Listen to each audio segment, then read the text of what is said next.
नमस्कार, आप देख रहे हैं शॉर्ट्स न्यूज ब्रेकिंग। आज यानी 19 दिसंबर की कुछ मुख्य खास खबरें।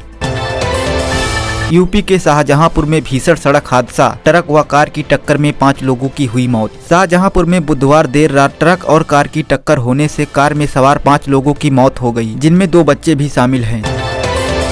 यूपी में इंस्पेक्टर ने थाने में युवक को मारा, 50 सेकंड में 31 थप्पड़, हुआ सस्पेंड। यूपी के झांसी में एक थाने का ऑनलाइन वीडियो वायरल हुआ है, जिसमें एक इंस्पेक्टर एक युवक को ताबड़तोड़ थप्पड़ मारते हुए दिख रहा है। वीडियो को संज्ञान लेते हुए इंस्पेक्टर को निलंबित कर दिया गया है। रिपोर्ट्स के मुताबिक युवक एक मामले में अपने दोस्त की पैरवी करने थाने गया था, जहाँ इंस्पेक्टर ने उसे 50 सेकंड में 31 थप्पड़ मारे।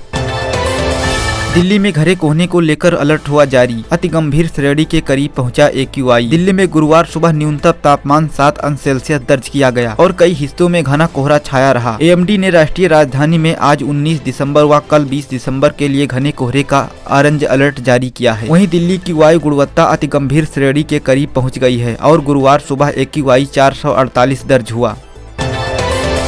आर्थिक मंदी की चपेट में आया न्यूजीलैंड। न्यूजीलैंड की अर्थव्यवस्था तीसरी तिमाही में आर्थिक मंदी की चपेट में आ गई है, जिसके बाद न्यूजीलैंड की स्थानीय मुद्रा 2 साल के न्यूनतम स्तर पर पहुंच गई है। कैपिटल इकोनॉमिक्स के इकोनॉमिस्ट अभिजीत सूर्या ने कहा कि जितना सोचा था यह उससे भी बदतर है। मैं CSK के लिए खेलता रहूंगा। अंतर्राष्ट्रीय क्रिकेट से संन्यास लेने के बाद अश्विन। अंतर्राष्ट्रीय क्रिकेट से संन्यास लेने का ऐलान करने वाले ऑलराउंडर अश्विन ने कहा कि वह अभी IPL से CSK के लिए खेलते रहेंगे। उन्होंने कहा, मैं लंबे समय तक खेलने की कोशिश करूंगा। मुझे नहीं लगता कि क्रिकेटर के तौर पर मेरी यात्रा खत्म हो गई है। सिर्फ भारतीय क्रिकेटर के तौर पर मेरा सफर खत्म हुआ है। एक शख्स ने पुलिस को फोन कर कहा, यूपी CM को 26 जनवरी को गोली मारकर उड़ा दूंगा। आरोपी ने 112 डायल कर कॉल पर गाली गलौज करते हुए कहा कि वह 26 जनवरी को CM योगी को गोली से उड़ा देगा। उत्तर प्रदेश के मुख्यमंत्री योगी आदित्यनाथ को जान से मारने की धमकी देने वाले आरोपी को पुलिस ने गिरफ्तार कर लिया है। 1000 अंक गिरा सेंसेक्स, इतिहास के सबसे निचले स्तर पर लुढ़का भारतीय रुपया। सेंसेक्स गुरुवार को 1000 से अधिक अंक गिरकर 79,020.08 पर पहुंच गया, जबकि निफ्टी भी 275 अंक गिरकर 23,924 पर आ गया। वहीं अमेरिकी डॉलर के मुकाबले भारतीय रुपया लुढ़क कर इतिहास के सबसे निचले स्तर 85 पर आ गया है। बाजार में यह गिरावट अमेरिकी फेडरल रिजर्व द्वारा इंस्टेंट रेट 25 बेसिस पॉइंट घटाए जाने के बाद आई है। डोनाल्ड ट्रंप ने बदला अपना हेयर स्टाइल, नए लुक का वीडियो हुआ वायरल हुआ video Trump international golf club का है। इस पर एक एक्स यूजर ने लिखा, हेयर स्टाइल नया पर अंदाज वही है। गौरतलब है, ट्रंप 20 जनवरी 2025 को अमेरिकी राष्ट्रपति का पदभार ग्रहण करेंगे।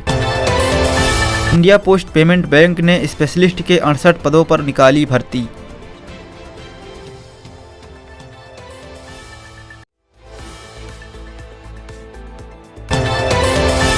इंडिया पोस्ट पेमेंट बैंक ने IT मैनेजर, स्पेशलिस्ट ऑफिसर समेत कुल 68 पदों पर भर्ती के लिए आवेदन मांगे हैं। आवेदन करने की प्रक्रिया 21 दिसंबर से शुरू होगी और आवेदन करने की आखिरी तारीख 10 जनवरी 2025 तक है। इच्छुक उम्मीदवार आधिकारिक वेबसाइट www.ippbonline.com/ पर जाकर अप्लाई कर सकते हैं। आवेदन करने की न्यूनतम आयु 18 वर्ष है। मुंबई में बोट डूबने के मामले में नौसेना के स्पीड बोट के चालक के खिलाफ दर्ज हुआ केस। मुंबई में समुद्र तट पर बोट डूबने से 13 लोगों की मौत के मामले में नौसेना की स्पीड बोट के चालक के खिलाफ केस दर्ज किया गया है। दरअसल नौसेना की स्पीड बोट के टकराने से नाव डूबी थी और हादसे में 101 लोगों को बचाया गया था। गौरतलब है कि 13 मृतकों में नौसेना के 3 कर्मी भी शामिल हैं। PM मोदी ने मुंबई बोट हादसे के मृतकों के परिजन को 2-2 लाख रुपए का मुआवजा देने की घोषणा की है।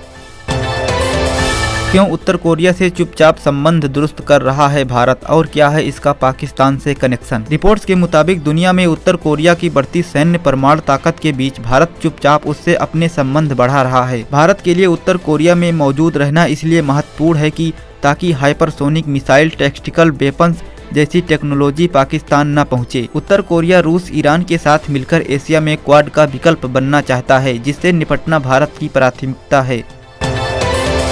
बिहार में 9वीं कक्षा का छात्र अचानक बन गया करोड़पति, बैंक खाते में आए 87 करोड़ रुपए। बिहार के मुजफ्फरपुर के चंदनपट्टी गांव में 9वीं कक्षा के छात्र के अकाउंट में अचानक 87 करोड़ रुपए आने का मामला सामने आया है। छात्र को इसका पता तब चला जब वह अपने खाते में निजी काम करने के लिए साइबर कैफे गया था। हालांकि 5 घंटे बाद उसके अकाउंट में बैलेंस रुपया 532 हो गया और उसका अकाउंट भी फ्रीज कर दिया गया है। वक्फ संपत्तियों पर बने मंदिरों को नहीं हटाएगी राज्य सरकार, कर्नाटक सीएम सिद्धारमैया। कर्नाटक के मुख्यमंत्री सिद्धारमैया ने कहा है कि वक्फ संपत्तियों पर बने मंदिरों को सरकार नहीं हटाएगी। उन्होंने वक्फ बोर्ड द्वारा किसानों, मंदिरों और कई अन्य व्यक्तियों को बेदखली का नोटिस जारी करने को लेकर कहा, वक्फ संपत्तियों पर मंदिर बने हैं तो उन्हें नहीं हटाएंगे। हिमाचल सीएम के डिनर में जंगली मुर्गा मामले में दर्ज हुआ मानहानि व फेक न्यूज का केस। हिमाचल प्रदेश के मुख्यमंत्री सुखविंदर सिंह सुक्खू के डिनर मेनू में जंगली मुर्गा शामिल किए जाने की खबरों को फर्जी बताते हुए पुलिस ने मामले में मानहानि व फेक न्यूज फैलाने का केस दर्ज किया है। सीएम ने इस मामले को लेकर कहा है वह जंगली नहीं देसी मुर्गा था और वह स्वास्थ्य कारणों से मांसाहार का सेवन नहीं कर सकते हैं। अब उर्दू की जगह हिंदी शब्द का इस्तेमाल करेगी राजस्थान पुलिस।